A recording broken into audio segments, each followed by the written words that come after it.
acidentados também no trânsito de Timóteo. E nesse momento, nosso convidado, o professor Hudson Miranda, que é educador e psicólogo, e sempre participando conosco aqui, trazendo, né, esse trabalho de utilidade pública para as pessoas que ouvem o nosso programa. Vamos trazer um assunto muito importante hoje. Lembrando que na semana passada, né, na última vez que o professor esteve conosco, a gente falou sobre... falamos sobre pedofilia. E hoje vamos trazer assédio moral, principalmente nas escolas, né? O principal tema hoje é assédio moral nas escolas. Professor, obrigado mais uma vez pela presença, uma ótima tarde. É um prazer, Roberto, estar com você e sua equipe e os ouvintes da Educadora AM. Bom, assédio moral, né? A gente ia até abranger o assédio moral, mas vamos especificar hoje, vamos dividir em duas etapas. Primeiro, assédio moral nas escolas. Sim. Vamos inicialmente dar um parecer para o nosso ouvinte. O que vem a ser o assédio moral, professor? Roberto, muitos rótulos têm sido criados ao longo do tempo para definir essa violência que ocorre no ambiente escolar e o que tem determinado com maior incidência, né, para discriminar essa violência atualmente nas escolas é o termo em inglês chamado bullying, né, e que quer dizer, na realidade, é uma expressão que quer dizer, na realidade, aquela forma sistemática de violência, né, contínua, de uma pessoa sobre a outra, ou de um grupo sobre uma pessoa, sem nenhum motivo aparente, né, mas que a coloca numa situação de vulnerabilidade intensa e de sofrimento psicológico e ou físico também intenso, né? Porque as agressões elas podem ser tanto de ordem psicológica quanto de caráter físico também. Certo. O fato interessante, né, dentro desse bullying aí, que acontece em escolas hoje por todo o Brasil, um amigo nosso, né, que trabalhou conosco, ele dizia o seguinte: a pessoa quando grita com a outra e ela baixa a cabeça, ele monta em cima. Agora, quando grita, o outro grita um pouquinho mais alto e bate o pé, que ele, opa, não vou mexer ele não. O bullying é por aí também, a pessoa vai aceitando, ela não dá o grito de independência, continua sofrendo e aí a coisa se estende, professor, seria isso? Olha, se nós partirmos por essa ideia, a gente vai ter uma colocação, um cenário onde nós vamos entender que só não há agressão onde há uma reação à altura, né? E não é bem assim, não é dessa forma. O que ocorre é que o ambiente escolar, nós precisamos compreender, no caso que neste momento nós estamos falando do ambiente escolar, ele reúne pessoas que vêm de origens diferentes, com experiências diferentes e com valores diferentes, né? Há pouco tempo, há poucas semanas, nós discutimos inclusive parte do problema, que são os valores cultivados no ambiente familiar, né? E aí o que acontece? A criança, em processo de desenvolvimento, nós sabemos muito bem que ela vai, por imitação, né, se identificando, a partir do momento que ela se identifica com quem está próximo, ou que ela recebe, né, aqueles valores, ou que ela capta o que acontece no ambiente familiar, ela de alguma forma, mesmo sem identificar com aquele valor, é aquele que ela tem como referência. Então, ela tem uma tendência a reproduzir aquele valor, ou aquele comportamento, ou aqueles comportamentos no seu convívio social, no seu processo de socialização, seja na escola ou em qualquer outro ambiente onde ela conviva com outras crianças ou outras pessoas. Isso significa dizer que crianças que são submetidas a um ambiente familiar onde a discriminação, o valor é discriminatório, né? O valor colocado é do abuso verbal, do xingamento, da zoação e assim por diante, né? Aqueles outros comportamentos agressivos que existem, ela tem uma tendência natural a reproduzir aquele valor. Por outro lado, e aí ela pode se tornar um produtor de violência, né? Um gerador de violência. É aquela que vai produzir o bullying, né? E aí o que acontece? Existe também o outro lado, aquela criança que ela é o alvo, ou seja, por algum motivo, né? É uma criança mais retraída ou com mais dificuldades de socialização, né? E aí, ao chegar nessa escola, dependendo do ambiente que lá esteja e da configuração de alunos que ali estejam, ela pode ser estigmatizada, o grupo pode não se adaptar, né, à maneira com a qual ela lida com o próprio grupo.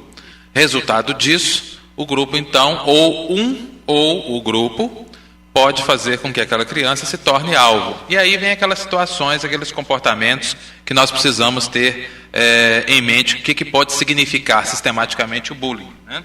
Quer dizer, é o fazer sofrer, é o discriminar, é o excluir. Muitas vezes a criança é excluída, né? Quer dizer, ela é encostada, ela já está lá se comportando de uma maneira tímida, com dificuldades de se conectar a outras crianças, de se envolver nas brincadeiras, de participar, né, dos grupos. E aí o que acontece? Ela passa a ser excluída definitivamente, né? Isolada, ignorada, né?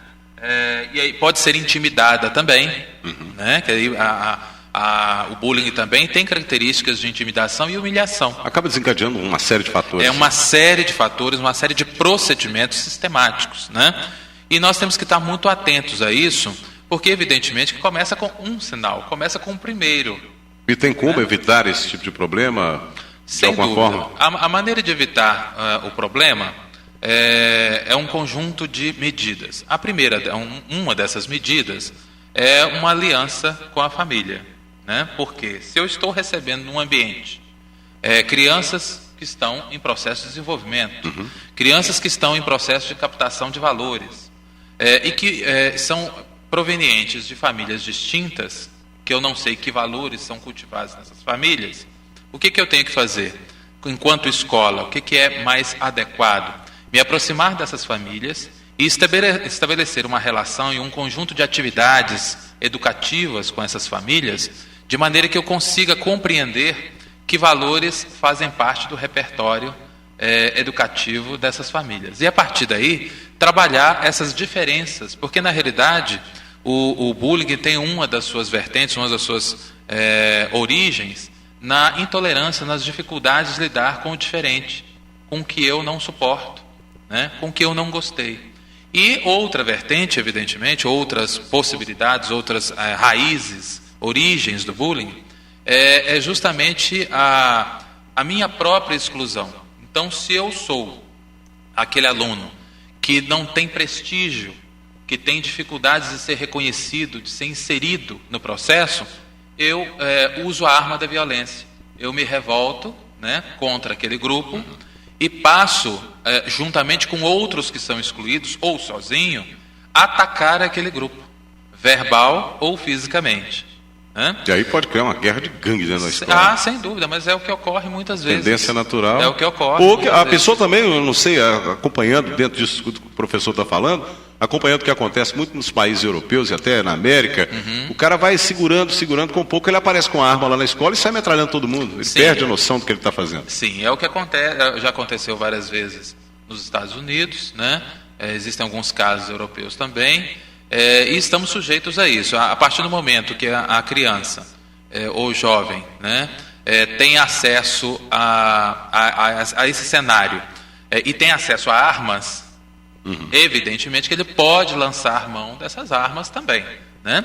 Assim como as vítimas, dependendo do intenso sofrimento e do descaso, né, quer dizer, o descuido do adulto em perceber esse sofrimento, ela pode chegar a um ponto de um sofrimento tão alto, né, de uma depressão tão profunda, ou de uma dificuldade de se reconhecer no grupo, que ela pode chegar ao suicídio também. Existem casos de suicídio infantil ou infanto-juvenil, onde a raiz, né, que motivou todo esse sofrimento justamente foram essas agressões sistemáticas, verbais ou físicas, ou combinadas entre verbais e físicas. E antes de chegar nesse ponto, claro, tem que fazer uma preparação com essa criança, né? Sem tem dúvida. Que estar de olho. O professor tem que ajudar, o diretor. Exato, sem dúvida. E a questão é justamente, Roberto, do ambiente escolar ser um ambiente de discussão permanente sobre tolerância e através do lúdico, que nós estamos falando aí de crianças, mas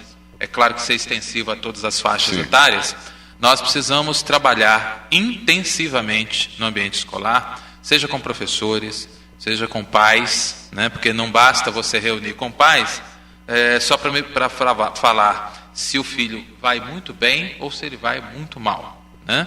Essa exposição, seja ela positiva ou negativa, ela é insuficiente. Eu acho que nós precisamos melhorar a nossa linguagem para lidar com as diferenças em sala de aula e como comunicar isso à família e como trabalhar isso com a família de maneira que ela seja aliada de todos nós educadores, né? Ou seja, não basta eu comunicar que o seu filho está com uma dificuldade X ou Y. Como normalmente acontece hoje. Exatamente. O que eu posso fazer, o que você pode fazer enquanto pai e o que eu posso fazer enquanto educador para instrumentalizar você enquanto pai e enquanto mãe, seja lá os cuidadores que estejam presentes, para que no ambiente familiar você possa contribuir para a reversão do quadro, talvez insatisfatório, que o seu filho ou os seus filhos estejam apresentando.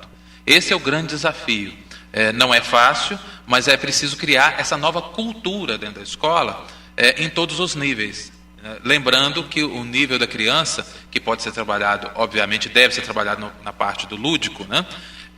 Deve considerar o fato de que a criança precisa experienciar estar no lugar do outro, né? A ser diferente, a entender que todos nós somos diferentes. É mesmo porque a impressão digital, cada um tem impressão digital diferente. Já começa aqui. Exatamente. Então, ninguém é igual a ninguém. Todos nós somos únicos, né? Mas por alguns instantes, às vezes, nós esquecemos disso. Né? E se imagina que é melhor do que o outro. E temos a falsa, a ilusão imensa de que podemos enquadrar todos num caminho só, né? De uma maneira só, de uma forma única, né? E isso não é possível. Tem como coibir isso já de imediato? A criança começa a ser assediada, começa a sofrer aí o bullying, de repente a criança pode tomar uma atitude também. É bom que se esclareça isso, né? Procurar uma professora, procurar o pai, explicar. Sim, sem dúvida. E os pais, professores precisam estar atentos a essa possibilidade. E é muito importante que quando você recebe essa demanda da criança que está sofrendo, o caminho não é reprimir a outra criança, né? Que é o que normalmente é o que acontece. Você vai em cima o pai ou a mãe vai querer... Você vai direto na repressão. Quando você vai na repressão, você corre o risco de estigmatizar ainda mais a criança que sofre, né? Porque ela já está no processo de ser excluída ou de ser alvo, né? Se você amplifica isso, quer dizer, na sua presença vai estar tudo, talvez esteja tudo bem.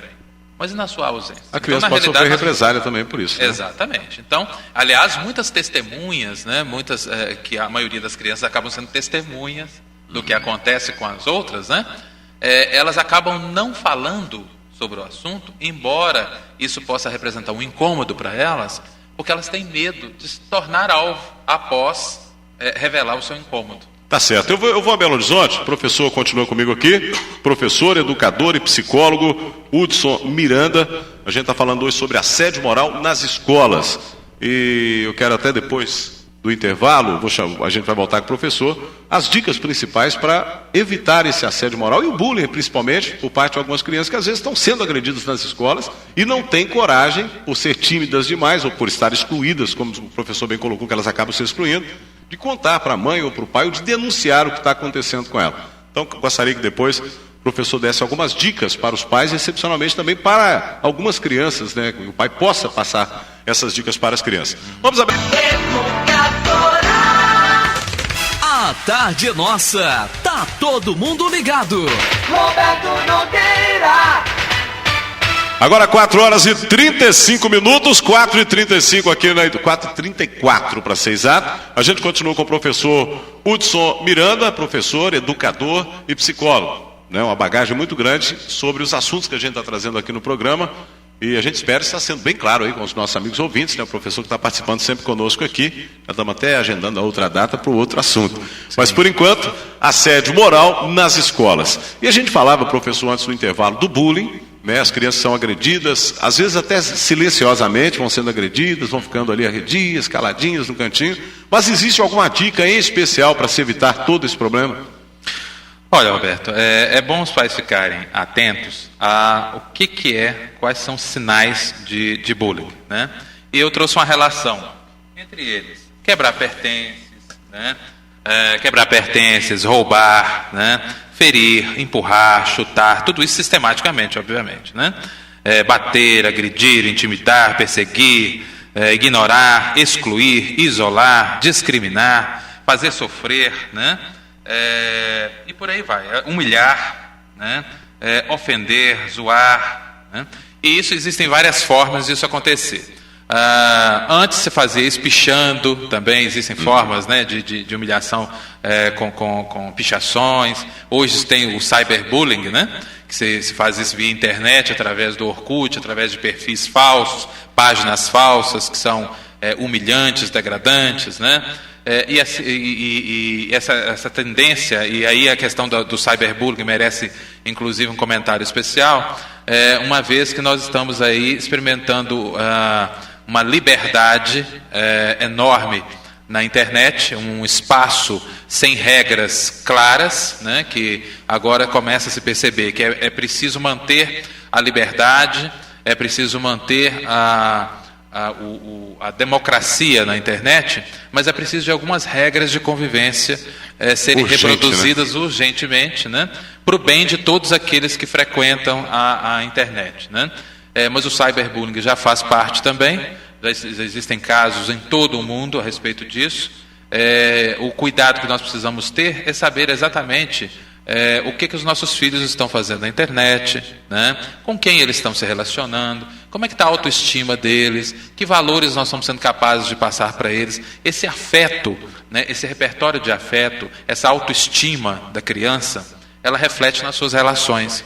E esse é o melhor caminho para preparar os nossos filhos para enfrentar a realidade de manter contato com outras pessoas lá fora e aprender a lidar com as diferenças e possíveis conflitos, inclusive, né? A ter reações que não sejam reações altamente agressivas, mas que sejam reações que lhe protejam, que sejam reações que lhe coloquem numa posição firme, né? Que sejam reações que demonstrem a sua capacidade de se relacionar com o outro. E isso, você não pega a criança e fala assim, vou te ensinar hoje a se relacionar com o outro. Não é isso. Você, na verdade, transmite isso à criança no dia a dia, no se relacionar com você mesmo e como ela vê você se relacionando com as outras pessoas, e em situações onde é necessário ter muita cautela, né, e ter resistência emocional para lidar com uma situação que seja adversa. A criança percebe isso, né, e ela vai reproduzir. E é importante lembrar, inclusive, Roberto, que crianças que têm essa tendência, sobretudo aquelas que são agressoras, se a gente permite, se a gente não media, se nós não fazemos nenhuma intervenção educativa que seja realmente produtiva, nós estamos possibilitando a ela uma grande probabilidade que ela se envolva em atos criminosos na sua juventude. Porque ela vai criando dentro dela uma sensação de impunidade e uma sensação de intolerância crescente que vai sendo explosiva, né? vai se desencadeando a qualquer momento com qualquer pessoa, porque ela não encontra barreiras, ela não encontra nada que a faça rever o seu comportamento e entender, refletir, se confrontar com a outra realidade e outras possibilidades onde ela alcance prestígio, alcance autoestima e encontre outras formas positivas de se relacionar. Volto a dizer, a repressão pura e simples, a judicialização do comportamento infanto-juvenil não resolve. Vamos a um exemplo recente que todos devem estar acompanhando. O daquela moça, que é estudante de educação física da Universidade Bandeirantes de São Paulo. Você deve ter acompanhado. Sim. Também como jornalista. A Geise. E só para adiantar uma informação que a gente passou no programa hoje, interessante, como a mídia, como o Brasil de uma maneira em geral, ele explora alguns fatos interessantes. Uhum. Ela foi convidada hoje pela revista Playboy. Pois é. Que coisa, né? Já está sendo assediada pela revista. Sim, mas a realidade de uma sociedade de consumo desenfreado, doentio, sem limites. Se explora tudo. E absolutamente sem limites, né? vamos pagar o preço e já estamos pagando o preço por isso. Né? Isso é uma outra conversa que nós poderíamos ter justamente sobre essa sociedade do consumo e também do jornalismo, né?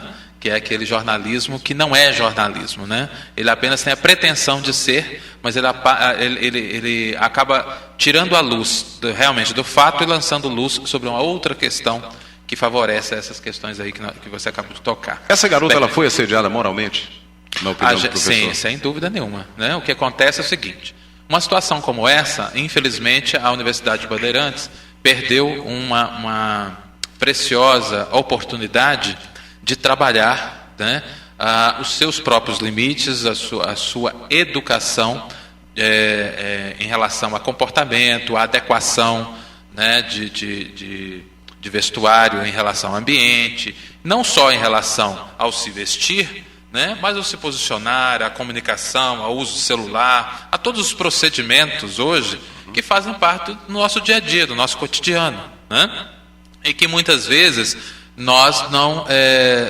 estamos atentos a isso. Eu que lido, por exemplo, com o núcleo de estudos e constantemente realizo eventos, quer dizer, nós realizamos aí 8, 10, 12 eventos por ano, né? E reunimos graduandos de todas as áreas, né? O que acontece? Às vezes a gente fica se perguntando por que algumas pessoas pagam para ir num evento, para assistir uma conferência, e entram nesse evento e atendem o celular a qualquer momento e saem do evento e perdem a linha de raciocínio de quem está realizando a conferência, né? Tiram a linha de raciocínio de quem, né, tiram a atenção de quem está ali para isso. Então nós precisamos, na realidade, ao diagnosticar, ao verificar esse comportamento crescente de uso do celular indevido, dessa necessidade de estar conectado o tempo inteiro, né, como se o celular fosse um órgão, né, se desligar você morre, né, e outras situações como o uso adequado de sapatos adequados, de roupas adequadas, de cor adequada, né, compatíveis com cada ambiente, tudo isso eu acho que tem que começar a ser inserido novamente numa pauta educativa. Quer dizer, educar não é só treinar você, não é só levar você à reflexão técnica sobre a matéria a qual você precisa se dedicar e pretende se formar, mas é preciso que haja uma conexão da sua formação profissional com a sociedade que está lá fora, né? E isso começa a partir da sociedade que está aqui dentro da sala de aula, a micro-sociedade que está se relacionando ali, né? Eu acho que a Uniban, ao permitir aquela manifestação pública, né, nada mais fez do que exibir o seu lado mais triste, né? O lado onde demonstra que isso não é um processo que estava sendo trabalhado na universidade, porque se fosse, as coisas não teriam chegado a este ponto. Foi uma situação absolutamente simples, que poderia ter sido resolvida de uma maneira muito simples, e que jamais precisaria ter chegado ao ponto que chegou, nem de humilhação, né? Porque isso é um processo irreversível, por mais que ela seja indenizada financeiramente, por mais que a Uniban tenha voltado atrás, né? Nada vai recuperar, né, especificamente o que ela passou, né, e o que ela ainda vai passar, porque ela permite-se que ela volte à sala de aula, mas você não resgata, né, a relação respeitosa de uma pessoa para com a outra, de uma colega para com outra, simplesmente por decreto. Nesse não caso, se faz por lei. Nesse caso, ficou caracterizado, na opinião do professor, o assédio moral? Sem dúvida nenhuma.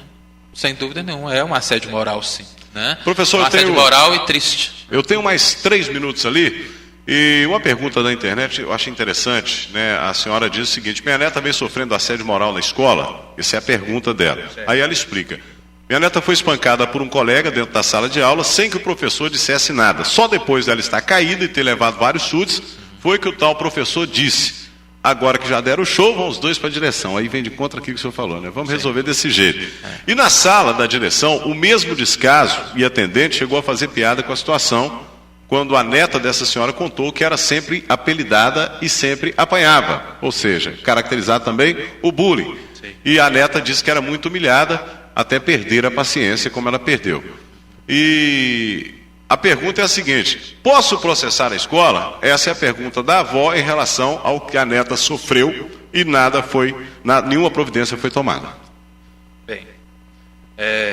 Eu não posso dizer a ela em que condições ela pode processar essa escola, né? Sim. Quem pode orientá-la nesse sentido é um advogado ou um defensor público, né? O que eu posso posso dizer que é lamentável que a gente assista a situações onde o professor se comporte dessa forma, né? E onde a estrutura da escola esteja despreparada não se horrorize com essa possibilidade e não tenha uma cultura instalada onde essa situação possa ser tratada de uma maneira educativa, né? Por mais que ela processe a escola, obviamente, não se resolve a situação, né? Ela vai resolver a situação do ponto de vista jurídico, talvez, né? Mas a criança continua exposta. Uma vez que ela tem uma escola que se comporta dessa forma, a criança continua exposta, né? Então, o que é preciso ser discutido, sobretudo, é procurar a direção dessa escola, a coordenação pedagógica, e cobrar veementemente dessa escola uma atitude pedagógica, uma atitude educacional. O que se pretende fazer neste sentido? E para isso tem instância da direção da escola, da coordenação pedagógica, é preciso conversar com esse professor, né? Existem outras instâncias também, caso isso não se resolva, na própria estrutura educacional, como a secretaria, não sei se essa escola é estadual, se for a própria superintendência, né? Mas eu acho que o principal é a própria escola, procurar a escola e essa mãe conversar com os envolvidos de tal maneira a encontrar um caminho que seja um caminho onde as crianças sejam submetidas a uma outra lógica e onde a neta dela possa estudar, não só a neta dela, como qualquer criança, numa situação onde ela esteja num ambiente de educação. Um ambiente que não trabalha essa questão e que, quando exposto a ela, não reage de uma maneira adequada, educativa, isso não é um ambiente que educa. A transferência de um aluno para outra escola seria a solução de um problema ou apenas um paliativo para um problema que posteriormente vai continuar acontecendo? Olha, é possível. Porque muito se fala isso, né? Vamos transferir. Sim, acontece, por exemplo, de crianças. Isso não existe receita, não. Por exemplo, a criança pode ser, o caso da neta dela, pode ser transferida para outra escola e lá ser muito bem recebida. E o problema aparentemente está resolvido, ser solucionado. Entretanto, essa criança também está em situação de vulnerabilidade emocional. Então pode ser que ela seja transferida, seja muito bem acolhida, mas ainda tenha os efeitos, né, do que ela sofreu. Essa nova escola está preparada para trabalhar esse efeito? Isso é uma questão. Né? Outra questão, ela pode se ver numa outra situação de vulnerabilidade, uma próxima situação. E aí? Essa criança está preparada para lidar com essa situação? Essa escola está preparada? Aí voltamos a todas as perguntas anteriores. Então, na realidade, nós precisamos, enquanto pais, enquanto avós, enquanto famílias, enquanto sociedade, enquanto educadores, verdadeiramente educadores, lutarmos por uma escola diferente. Eu acho que isso é adequado. Porque senão nós ficamos pulando de um lugar para outro e, na verdade, nós estamos fugindo de um enfrentamento de uma situação que está se propagando cada vez mais. Vai chegar uma hora que vai ter que bater de frente. Né? Vai ter que bater. E aí o que vai acontecer? Vai ser violência com violência. Porque o que acontece? Essas crianças hoje em dia, o bullying não existe, não é de hoje. Né? Ele existe há décadas, né? Há séculos. Só que ele vem ganhando visibilidade, ele vem aumentando o nível de agressividade. Mas ele sempre existiu. Né? E a escola sempre trabalhou com um nível de repressão muito alta. Então, na maior parte do tempo, ele estava oculto, mas ele ocorria geralmente longe do olhar dos professores, né? Porque eles eram bastante repressores. Uhum. Então, eles ocorriam na hora do intervalo, na saída das escolas, na verdade. Hoje ele ocorre em qualquer lugar. Né? Inclusive em relação ao próprio professor, que nós vamos falar isso no nosso próximo encontro, né? Mas é importante a gente ter em mente que o bullying, que esse assédio moral, é um problema tão sério se nós não tratarmos isso de uma maneira muito próxima, e avós, pais, irmãos, tios, a família como um todo e educadores não se dispuserem aí nas escolas, reunirem e discutir esse assunto de uma maneira madura, vai chegar um momento que a escola não vai conseguir funcionar, a não ser, como eu disse já há algum tempo atrás, com um policial em cada sala. Será que é isso que nós queremos? Será que é isso que é a educação que nós esperamos? É aquilo que a gente fala, em vez de ficar pensando única e exclusivamente em construir cadeia, vamos construir escola que dê condição para que... Não, escolas em forma de cadeia, né? Porque a escola já é inspirada em fábricas e presídios, né? A estrutura das escolas já é inspirada nisso. Né? A gente sabe que fechado, nós que somos estudiosos, nós já sabemos disso, né? E está ficando cada vez pior. E nós estamos aceitando isso como uma coisa normal. Aumenta a altura do muro, coloca a grade, não é? Então vamos contendo. Isso vira uma panela de pressão. Não há como conter.